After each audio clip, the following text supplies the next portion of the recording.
The All Sooke Days podcast. It's about Sooke businesses, Sooke people, and Sooke history. Brought to you by SookeMortages.ca. With better rates and service, come see why we are Sooke's first choice for mortgages. Well, hello everyone. Welcome to the All Sooke Days podcast. As usual, the All Sooke Days podcast is brought to you by SookeMortages.ca. With better rates and service, come see why they're Sooke's first choice for mortgages. Also by Sooke Oceanside Brewery. Come visit their new waterfront tap room and patio for a pint. Pizzability, when only the best will do. And meanwhile in Sooke, Sooke's largest online community. Today with me, we actually have our title sponsor from SookeMortages.ca, James L. James. How's it going? Awesome. Yourself? Oh, good. I appreciate you bringing me on today. I look forward to chatting all things mortgages and Sooke with you. Yeah, me too, man. This is awesome. And this is actually one of our first over Zoom call that we've done on the All Sooke Days podcast. So. Yeah, I apologize. I know my webcam's a little bit rough, but hopefully we get through it okay. And the next one we can do in person. Hey, no worries at all. To kick things off, why don't I ask, so you woke up today and had your coffee. What'd you get up to today? The same as every other day. And right now it feels like we're eating, breathing, and sleeping mortgages. So it's been probably the busiest year I've ever seen. I know our parent company, which is Dominion Lending as a whole, which is Canada's largest mortgage producer. So we do more mortgages than RBC or TD or any of those banks. But I know they've recently become a publicly traded company, which is nice because we get a little bit more inside information as to what's going on. And yeah, it's been the busiest year they have on record as a whole across Canada. So it speaks a lot about the Canadian housing industry right now. Yeah, no, that's incredible. The whole housing market right now is just going insane. Can you shed a little bit of light what's going on, why there's so many, why it's going a little insane? Yeah, you know what, and I remember when COVID first started, we were paying a lot of attention to it, and myself and pretty much every chief economist across the country and all the quote unquote powers that be, we were all predicting this massive crash, and everybody thought that people were going to just kind of huddle into their houses and nobody was going to spend money, and it was just going to be a very slow, strange year. And for some reason, it just went completely the opposite direction. And, part and parcel of that, I think, was the government really stepping up and offering a lot of money to the banks to make sure that the economy kept kind of trucking along. And we saw a major spike when COVID first hit in interest rates. And then as soon as the bank subsidies kicked in, we saw rates plummet to the lowest amount that they had ever been. And that's great for homeowners because you're paying less interest to the banks, which is obviously always the goal is, the banks have enough money, so put as much in your own pocket as you can. Totally. But what happened with that, which was really unfortunate, I think, to a lot of the first-time buyers and families out in Victoria and a lot of other cities, was we saw a lot of investors really take a massive market share, which we hadn't seen in previous years, because they knew they could buy rental properties that they were paying a super low interest rate on. They're making more money off their rental properties. So all of a sudden you had these big buyers looking at the perfect opportunity to just start snatching up properties left, right, and center. Wow. And then you drive that with a really low inventory and people able to work remotely. And Vancouver Island especially just saw a massive influx of buyers coming in for various reasons, and kind of created a bit of a perfect storm for us out here that went pretty counterintuitive to what we were expecting, unfortunately. Well, and especially in Sooke too. Like I remember just before the pandemic, it seemed like there was a lot of lots available, and then all of a sudden the pandemic hit and they were just all bought up at once. Yeah, and it wasn't just Sooke, but certainly Sooke's a growing community. But I know I was doing stuff up the whole island. And really? You see places in Port Alberni and Nanaimo and Parksville going for almost the same price as Langford or downtown Victoria. So I know as a whole right now, I think on the lower island, the last report I saw said we have the lowest stock available for sale since the 1980s. Oh my goodness. Which is just brutal. And then, you have kind of Langford bursting at the gills right now as far as development. And, a 20-minute drive and you're in paradise. We live in an absolutely gorgeous place. So, now you're starting to see a lot of people from Langford saying, oh, hey, it's, a 20-minute drive for me to get to work and I can live out there. Why not? And so we're just, and, you have the introduction of the highway build out and, just more and more people want to be out in Sooke, which is good for the community as a whole for growing, but for those of us that have been here for a while, I mean, it's hard to deal with because it is getting very hard to find a house right now. Oh, definitely. So how long have you lived in Sooke, James? It's got to be about 15 years or so. Nice. I had my daughter years ago, and well, before I had my daughter, her mother really wanted to move out to Sooke. And so we found a place out here. And, I think like most people, once you end up out in Sooke, you don't want to live anywhere else or be anywhere else. So, Totally. I left for a small period of time and actually went out to Alberta for a couple of years, about 10 years ago. Oh, as we all do. Yeah. And within 2 years, I was like, I need to go back to Sooke, and, Yep. and I haven't left since, and I never would. And, there's a lot of people that tell me, why are you building your business out in Sooke? You should be downtown or, somewhere that's a little bit bigger. But to me, it's, Sooke is home, and I love helping the people from Sooke, and I wouldn't want to be anywhere else. Definitely. And I feel that's kind of the one nice thing about everybody moving out here is that we're able to grow our businesses a little better with all the people that are actually coming out now and everything. So Yeah, it's interesting to see where it's going to go. I mean, we have the guys that just opened up the auto dealership now, yeah, auto dealership, and that was something that was never out in Sooke before. So you're kind of starting to see these bigger industry businesses popping up now, which is neat to see. But I know a lot of the old school Sooke residents probably feel a little bit differently. oh yeah.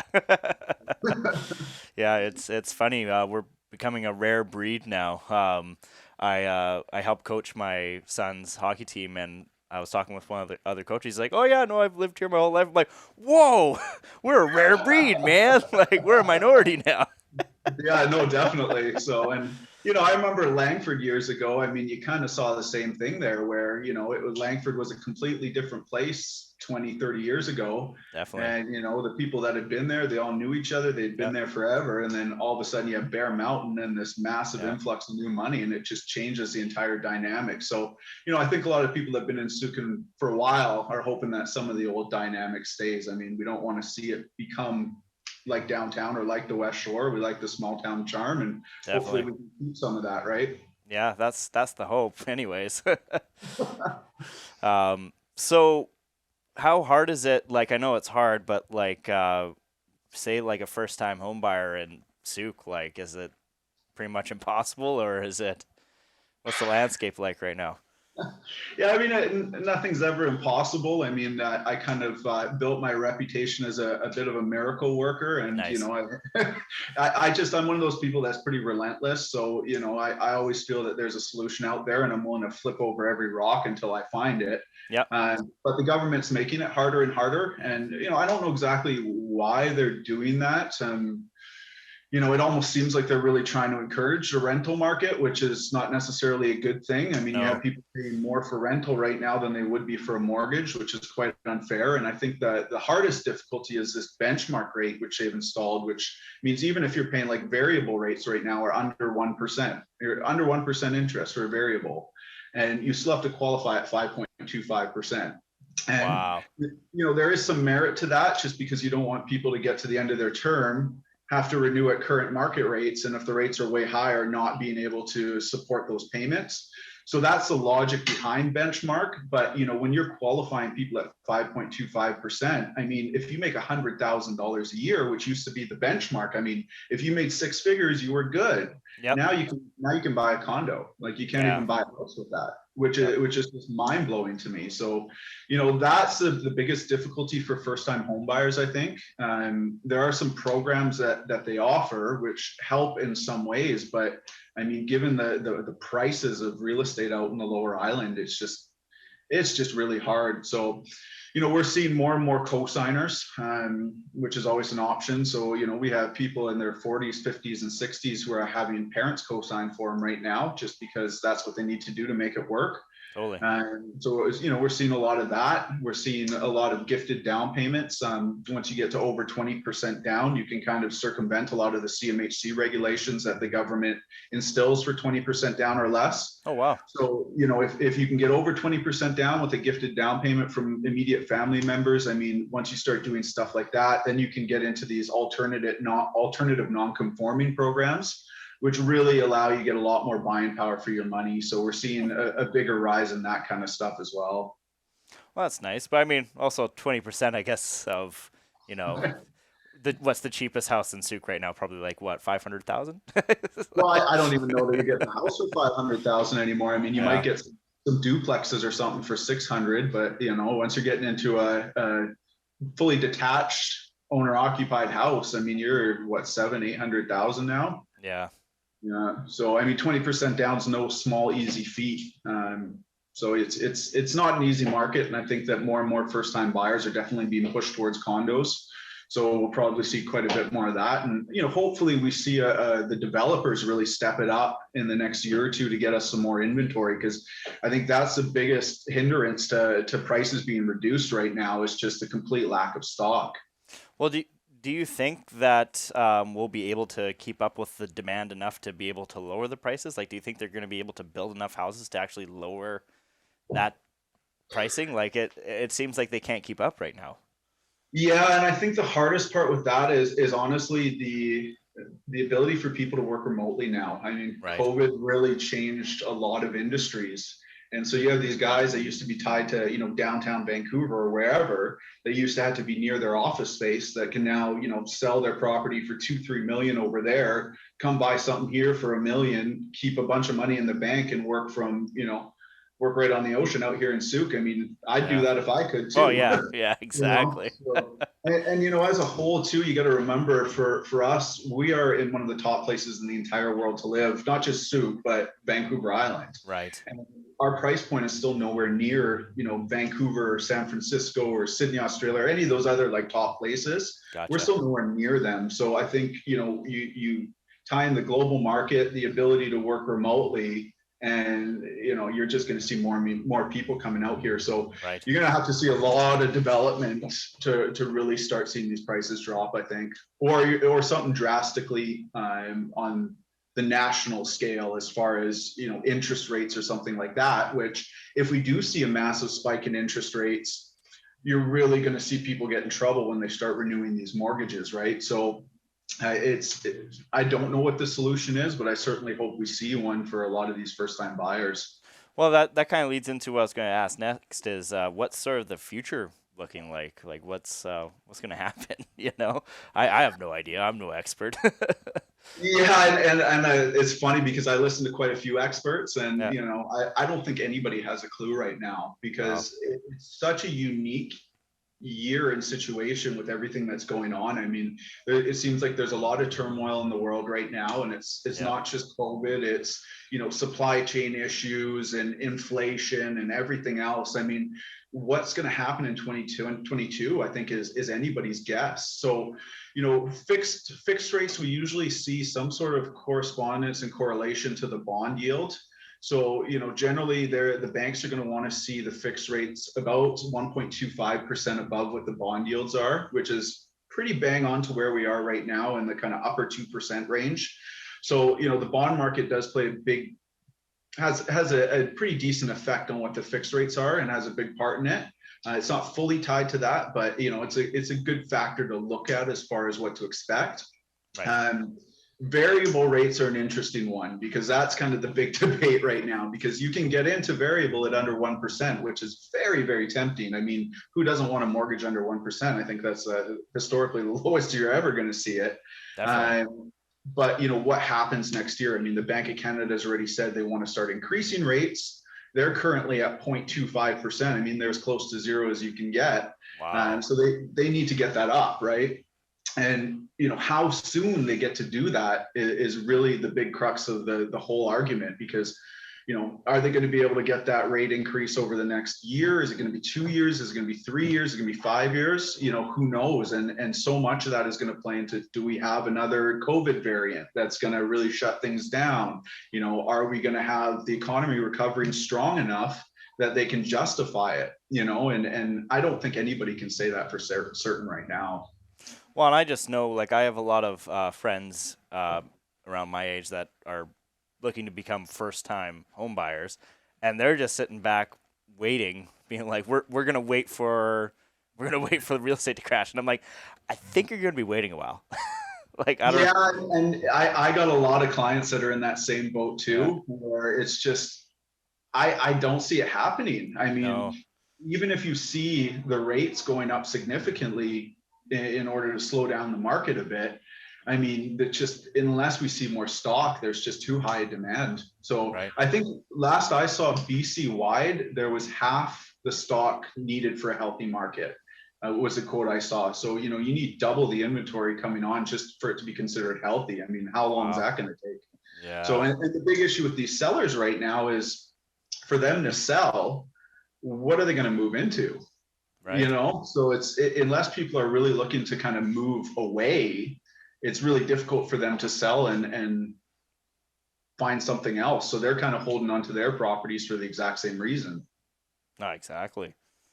Yeah, it's just insane right now. I find it interesting, trying to keep up with demand, trying to like build as fast as they can. But I also feel like maybe we should be taking this opportunity, just in Sooke anyways, to maybe develop. I don't want to say develop slower because then people are like, oh, you're anti-development. And I'm like, not at all. I just think Right. it maybe should be a time that we take a step back and actually look where we're developing and how we're developing. You know what I mean? Yeah, I mean, Soup's a tricky one. You drive around, you see a lot of new developments, and Yep. obviously, I mean, Sun River is kind of the ongoing, our little bear mountain, as it were. Yeah. But yeah, I mean, it's a hard one because I mean, how do you stop progress? Because we need more houses, Oh and yeah. Yeah. Yeah. anybody that can buy a decent sized lot that they know they can subdivide, it's a good opportunity right now. So, Yep. I mean, I think a big thing that we're probably going to start seeing is more and more stuff pushing towards Shirley and Jordan River eventually. Yeah. I don't know Exactly. what your thoughts are on that, but it kind of seems like the next logical thing. And I know Yeah. the guys down at 3 Point, Jack Joseph and them are doing an amazing job up in Port Renfrew. Yep. So, we have that as a growing little vacation resort community, and you have Sooke booming right now. Mm-hmm. And, you have this pretty undeveloped expanse in the middle of all of it that seems like there's going to be a good opportunity there in the long run. So, I Definitely. mean, hopefully we don't see in 10, 20 years the whole thing just being houses all the way down, but Well, who and knows? that's what I was getting at. It's like I'd hate to see it like try to push everything through and build as fast as we can just to get stock, right? But it's Yeah. also like we don't want to handcuff ourselves. Like look what's happening right now at Cecinos Elementary. Like at 3-4 o'clock, like it is backed up past the ESO now. Like Yeah. they got the next thing's gonna be trying to patch through another road, and it's oh we built a condo there. Whoops, like. Yeah, and I hope that doesn't become the case. But you're right. Like, there's certainly times now in Sooke where it's really difficult to go anywhere, and Yeah. I'm very, very grateful that I both live and work in Sooke. Me too. But I'm starting to feel pretty sorry for the people that do have to go into town because that's not fun. I mean, we have our own No. little Colwood crawl, our little Sooke crawl every day now. So Yeah. yeah, so I think you're right in that. And I mean, I don't know how much the highway is going to help that, the expanse of the highway. I mean, it certainly helps people getting in and out, but it doesn't help that congestion right in the town core. So I read something in the Sooke News Mirror. This was a few months back.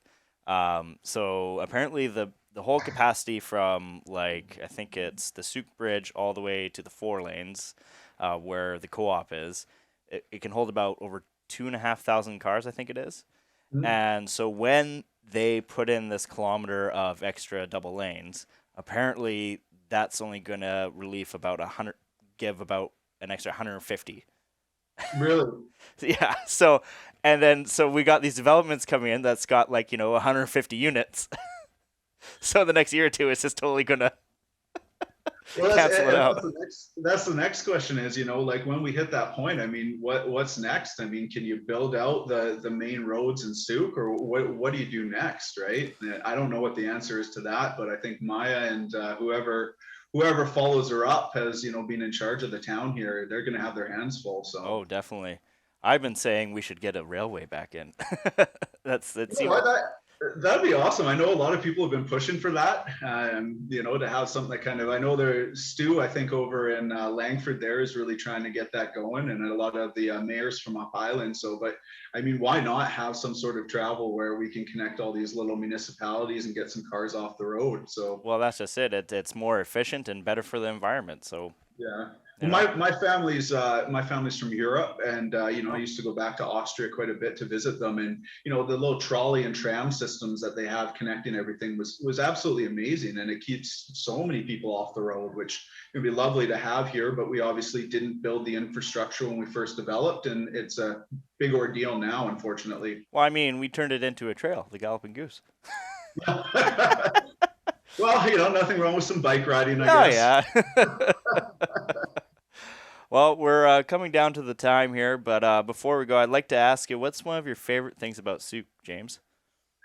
You know what? To me, it's always been about the community here. The fact that you still kind of know some people, and when you go to the grocery store or whatnot, you still get that sense of people wanting the best for each other. Whereas a lot of these other towns, you don't acknowledge people when you're walking by them, and you just get on with your busy personal life, and it becomes very impersonal city. I think Sooke still has a lot of that personal charm, which is fantastic. Definitely. And one thing I do want to plug before we go, when I first started working out here, we had made it a goal to really help some people outside of the town. So we started a project, Global Homes Initiative, where we started working with a pastor in Uganda who was a former war child. Oh, wow. And, we've helped them develop. We don't really believe in charity. We believe in business building. Right. So we've actually helped him build things that makes the orphanage self-sustainable. We first started with a trade school for child brides that were married off at a young age, and then their older husbands died, and they were left with no means to support themselves and their children. We started putting them through trade school, which was a great thing to help their kids and their community. And then we pushed to a bigger project where we started a chicken farm. And the pastor's done such a good job on that. He's tripled the amount of chickens that the farm now holds, and they were able to use the profits from that to actually buy the land the orphanage was on. Oh my goodness. So they now own the land. They care for over 250 kids now, which is absolutely amazing. And the most recent project we did, we bought them a commercial grinding mill. So now they can produce all the feed for the chicken as well as the local community. Oh my goodness. And, it's something that I'm really proud of. And, I was lucky enough, my best friend was born there. And when I was going through a really difficult time in my life, when my mother had died, he took me to kind of see how he had grew up. And I learned a very different perspective from the people out there to, really enjoy life and not put as much value in possessions and really, really engage with the people around you. And I always said it was going to be something that I would thank them for and give them back. And the town of Sooke and their support that they have given me. I mean, this year I finished in the top 5% of brokers across the entire country. Oh my goodness! Which is amazing. Congratulations. Well, I appreciate that, but the end of the whole thing is I couldn't have done any of that without the support of the people from Sooke. And to be able to do stuff like that from this little town on the West Coast that most people don't even know about, is a really amazing feeling. So, a big thank you to all the people from Sooke that have allowed me to do these type of things and really, try and do some good on a global scale, which is awesome. So, James, that's absolutely awesome, man. And well, thank you for sponsoring this podcast as well. We appreciate you. Thank you for doing it, man. It's awesome to get some representation out here as Sooke and the businesses we have. So big thanks to you for doing that. No problem. No problem at all. So everybody remember James from SookeMortages.ca. You got to check him out. James, thanks again for coming on, buddy. Really appreciate it, man. Thank you, guys. I really appreciate it. Enjoy the rest of your day. You too. Take care. Take care. The All Sooke Days podcast. It's about Sooke businesses, Sooke people, and Sooke history. Brought to you by SookeMortages.ca. With better rates and service, come see why we are Sooke's first choice for mortgages.